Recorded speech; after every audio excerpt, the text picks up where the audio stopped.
পাকিস্তানি সঙ্গীতশিল্পী আতিফ আসলামের ১৩ ডিসেম্বরের কনসার্ট শেষ মুহূর্তে বাতিল করা হয়েছে। নিরাপত্তা ও প্রশাসনিক অনুমতির অভাবে অনুষ্ঠানটি স্থগিত করা হয়। আয়োজক প্রতিষ্ঠান মেইন স্টেজ ইনক জানিয়েছে, জাতীয় নির্বাচনের তফসিল ঘোষণা এবং নিরাপত্তা বিধিনিষেধের কারণে কনসার্ট করা সম্ভব হয়নি। দর্শকদের টিকিটের মূল্য শিগগিরই ফেরত দেওয়া হবে। আতিফের বাংলাদেশ সফর ছিল দুটি কনসার্টে পারফর্ম করার পরিকল্পনা নিয়ে। তবে সম্ভাব্য সমস্যার কারণে দুটি কনসার্ট একত্রিত করে একক কনসার্ট আয়োজনের সিদ্ধান্ত নেওয়া হয়েছিল। দর্শকদের সুবিধার জন্য বিআরটিসির ফ্রি শাটল সার্ভিসও ঘোষণা করা হয়েছিল।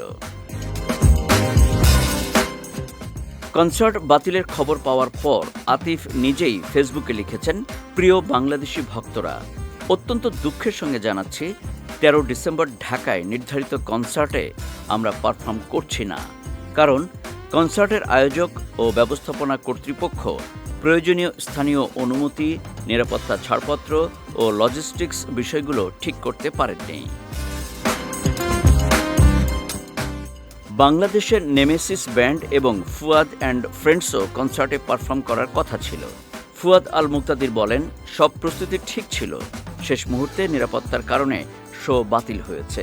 বারবার কনসার্ট ক্যান্সেল হওয়ায় শিল্পী ও দর্শক উভয়ই ক্ষতিগ্রস্ত হচ্ছে। কনসার্ট বাতিল হওয়ায় ক্ষোভ প্রকাশ করেছেন দেশের আতিফ ভক্তরা। অনেকেই আতিফের দেয়া পোস্টের মন্তব্যের ঘরে লিখেছেন, আপনার কনসার্ট দেখার আশায় ছিলাম, আসবেন না জেনে খুব খারাপ লাগছে। তবে অনেকেই লিখেছেন, নতুন বছরে আপনার অপেক্ষায় থাকব।